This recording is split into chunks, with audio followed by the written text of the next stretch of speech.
600,000 families still sitting in the dark tonight. And folks, this blizzard was only the beginning. The models are lighting up with 4 more storms through early March, and I've been glued to these screens since 4 a.m. Now here's what the evening news ain't gonna tell you. And honestly, this part got me fired up this morning. Drop your city in the comments right now. I want to know you're safe out there, especially my Rhode Island folks. Speaking of Rhode Island, I got to tell you about something that happened last night that's been eating at me all day.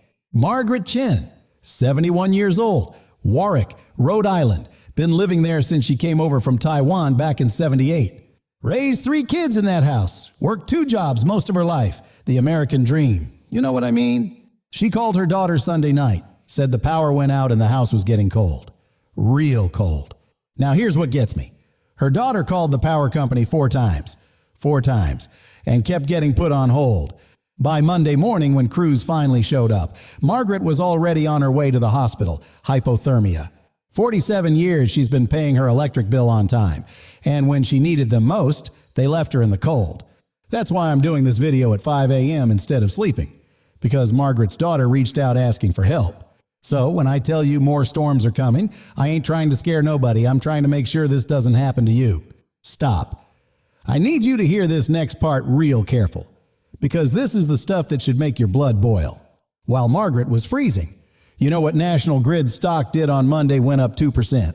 Their executives are warm and cozy while 600,000 of us sit in the dark. Let that sink in for a second. And it gets worse. I got messages from linemen in Pennsylvania, guys who drove 200 miles to help. You know what happened? They got turned away at the state line. Jurisdictional issues, they were told. Qualified workers sitting in a parking lot ready to restore power. And bureaucracy says no thanks. Meanwhile, Margaret's in a hospital bed. Same story every darn storm, and nobody ever gets held accountable. All right, let me take a breath here and walk you through what's actually coming, because the pattern ain't taking a break. First things first, let me give you the quick recap on what we just dealt with. The numbers are absolutely staggering. This bomb cyclone dropped below 970 millibars. That's hurricane strength pressure just sitting off the coast. Rhode Island saw 3 feet. I'm talking 36 inches in some spots. Worst storm that area's seen in 150 years. New York City and Jersey pushing 2 feet. 7 governors declared emergencies. 5,300 flights canceled. Quick shout out to Thomas in Providence, 82 years old, been watching weather since he got back from Korea.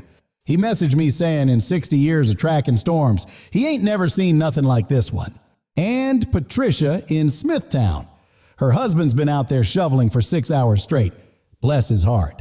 Patricia, honey, if you're watching, please make that man come inside and take a break. I'm serious now. We already lost good people this storm to heart attacks. Your driveway can wait. His heart can't. Now here's the deal. And I want you to listen up because this affects everybody watching right now. That nor'easter is dragging down a nasty Arctic blast right behind it. And the southeast is in the crosshairs. We're talking freezing temps all the way down to the Gulf Coast and northern Florida by tomorrow morning. Nashville dropping into the 20s. Same with Mississippi. Alabama, Georgia. Jacksonville could hit freezing. Wind chill's going to feel like single digits as far south as Birmingham. Freeze warnings going up tonight. So if you got plants or pipes down south, don't wait till morning. Go cover them up right now. Hold on. Just got a comment coming in. Let me check this real quick while we're talking. Karen in Stamford. Connecticut says the utility truck just drove past her street for the 3rd time without stopping. Karen, you screenshot that truck, get the number, and send it to your local news station. I'm dead serious. 36 hours without power in Connecticut in February. That ain't acceptable. That's dangerous. All right, back to what's coming because you folks in the Northeast ain't out of the woods yet. There's a sneaky clipper system dropping into the Great Lakes Tuesday and Wednesday that nobody's talking about.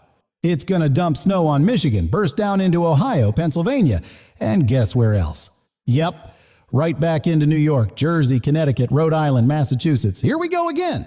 Now it ain't going to be another blizzard, but we're talking a couple inches on top of what you already got. Syracuse could see 6 inches with lake effect. UP of Michigan, same deal. Thunder Bay up in Canada too.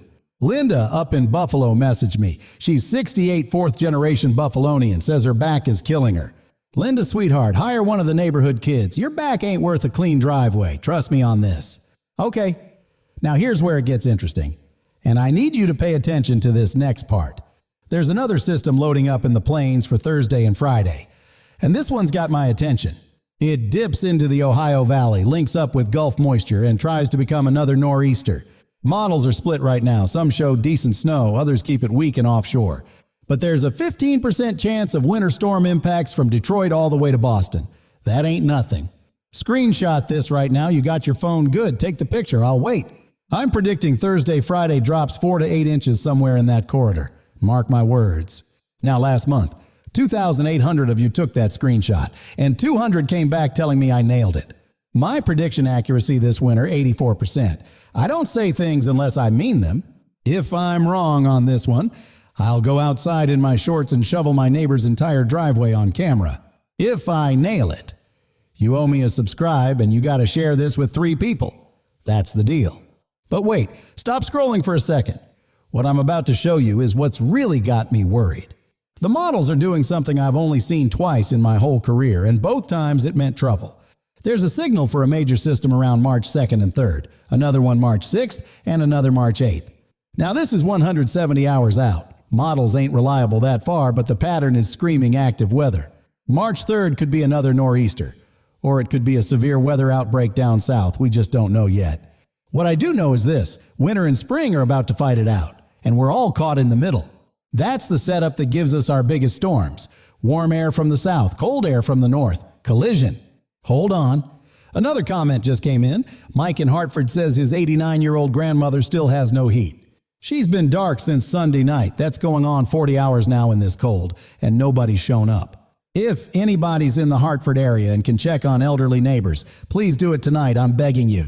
This is what I'm talking about, folks. The power companies ain't going to save us. We got to save each other. You know what the beautiful thing about this community is? Y'all actually show up when it matters. Last big storm. Someone in the comments organized a neighborhood check-in system. Saved 3 elderly folks that night. That's the America I grew up believing in. Neighbors taking care of neighbors when the big systems fail. All right, let me give you the quick city rundown so you know where things stand right now. New York City ended up around 20 inches. Side streets still a mess, but main roads are passable now. Boston, 14 to 18 schools closed through Tuesday. Providence broke all records at 33 inches, absolutely historic. Jersey got crushed from Newark to Freehold. Some spots hit 2 feet. Power outages still widespread. Hartford and Connecticut hammered. Philly around 14 inches. Baltimore and D.C. got the southern edge with less. Detroit saw 5 to 10, Chicago just a few inches. The Midwest caught the edge of it this time. And for my warm weather folks out west, LA's sitting pretty at 70 degrees. I don't want to hear about it. Phoenix, San Diego, same deal. Y'all just enjoying life while we're buried. Must be nice. But here's some good news for those of you sick and tired of winter, and I know there's a bunch of you. After this cold snap passes, warmth is coming back. Above average temps for most of the country next 2 weeks. Kansas City going from the 20s today to mid-60s tomorrow. That's winter to spring in 24 hours flat. Texas could see mid-90s by Wednesday down near the border. Record highs possible in the Panhandle. But here's the catch.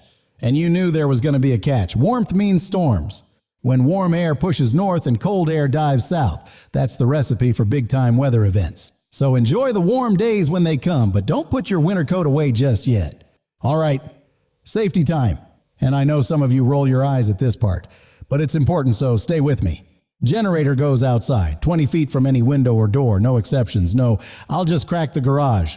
Carbon monoxide already took lives this storm. It's got no smell, no color. By the time you feel woozy, it's too late. If you're running your car for heat, make darn sure that exhaust pipe is clear of snow before you start it. And remember what I said about Margaret Chan. Call your elderly neighbors tonight. Don't assume someone else will. Speaking of Margaret, I just got word from her daughter. She's stable but still in the ICU. Keep her in your prayers. Her daughter said to tell y'all thank you for the messages. This community rallied around them today. That's what it's all about right there. Real people looking out for real people when it actually matters. Now, before I let you go, Rhode Island folks, drop 401 in the comments so I know you're okay out there. Buffalo crew, drop a snowman emoji if your street's been plowed. I want to see how bad it really is. Everybody else, drop your city and tell me, power on or still waiting? How you holding up? This community is the best early warning system out there. Y'all catch stuff the models miss every single time. If this video helped you or someone you know prepare, hit that like button, not for me, for the algorithm. The more people see this before Tuesday's Clipper hits, the more folks stay safe. That's just how it works. Subscribe if you ain't already. I'll be back tomorrow with updates on what's developing. And remember, Screenshot that prediction, 4 to 8 inches Thursday to Friday. Hold me to it. Now real quick, let me break down a few more areas because I know y'all been asking in the comments. Long Island got absolutely crushed, some spots pushing close to 30 inches, Islip, Babylon, Huntington, all buried. Robert in Hempstead, 78 years old, diabetic, messaged me saying his street still hasn't seen a plow in 30 hours. His daughter's trying to get his insulin but can't get the car out. That's the kind of stuff that keeps me up at night. If you're in Hempstead area and got a truck or SUV, reach out, help a neighbor. It could save a life. Portland, Maine still dealing with it. 12 to 18 inches up there. Down east, Maine hammered too. Manchester, New Hampshire got 10 to 15, Burlington, Vermont similar. The whole region took a beating. Now for those asking about the Great Lakes, Buffalo and Rochester handled it like champs, 15 to 20 inches. Y'all are built different up there, but this lake effect machine ain't done yet. More coming with that clipper. Cleveland, Erie, all the lake effect zones. You know the drill. Keep those shovels handy for a few more days. Milwaukee got 4 to 8 inches. Minneapolis stayed north of the main action. Indianapolis just 3 to 6. Columbus saw 4 to 8. Cincinnati less than that. The Ohio Valley caught the edge, but nothing crazy. Charlotte and Raleigh got light dustings. Atlanta just rain. The South dodged the worst this time. But like I said, that Arctic blast tonight is going to remind y'all it's still winter down there too. Okay, now I want to talk about something that's been bugging me, and I think it needs to be said. Every single major storm, we go through the same thing. Power goes out, people freeze, and nothing changes. These utility companies make billions in profit. Billions, and they can't keep the lights on for a snowstorm. Margaret Chen paid her bill every month for 47 years, and when she needed them, they weren't there. I ain't trying to get political here, but at some point somebody's got to hold these folks accountable. Write your state representative, call your public utility commission, make some noise about this. Because if we don't speak up, it's just going to happen again next storm, and the storm after that. All right, stepping off my soapbox now. Let me tell you what I'm watching for the rest of the week. Tonight and tomorrow, that Arctic blast hits the southeast hard. Freeze warnings everywhere. Tuesday and Wednesday, Clipper brings another round of snow to Great Lakes and Northeast. Thursday and Friday, that's the wild card. Possible nor'easter. 15% chance of winter storm impacts. Early March, multiple signals lining up. March 2nd, 3rd, 6th, 8th, all time periods I'm watching close. Power restoration ongoing. Utility companies say it could be days still. Prepare accordingly. And that warm-up I mentioned, it's coming, but so are the storms that come with it. Now here's something I want you to understand about this time of year. Late February into March. The sun angle's getting higher. Warm air wants to push north, but winter ain't ready to quit. When those two air masses collide, that's when you get your biggest storms, your most volatile weather. Some of the worst blizzards in history happened in March. Don't let your guard down just yet. We just saw a 150-year storm, and the pattern says we could see more action before spring arrives. That's why I keep doing these videos every day, because the weather don't take days off, and neither do I. Hold on.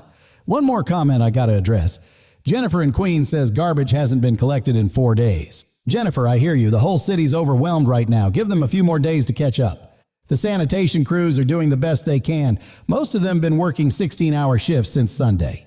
And Steve in Yonkers says his roof is making noises he's never heard before with all this snow weight. Steve, buddy, if you can safely rake some of that snow off, do it. But don't get up on a ladder in this cold.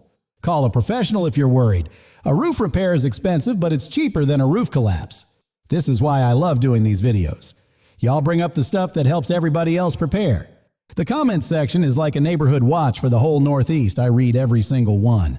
All right, folks, I've talked your ear off enough for one night. Let me wrap this up with the key points. Check on your elderly neighbors tonight, especially if they ain't got power. It could save a life. Generator outside, exhaust pipe clear, take breaks when shoveling. Don't be a hero out there. More snow coming Tuesday to Wednesday with that clipper. Thursday to Friday is the one I'm really watching. Screenshot that prediction, 4 to 8 inches somewhere in the corridor. 84% accuracy this winter. Hold me to it. Rhode Island folks, drop that 401 in the comments. Buffalo crew, snowman emoji if you've been plowed. Hit that like button if this helped. Subscribe if you ain't already. Share it with someone who needs to see it. Remember Margaret Chen. Remember Robert waiting for his insulin. Remember Mike's grandmother in Hartford. That's why we do this. Not for views, not for likes, but because real people need real information. Stay warm tonight, check on your neighbors, and I'll see you tomorrow with the latest. Take care of yourselves out there. Talk to you real soon. Bye-bye now.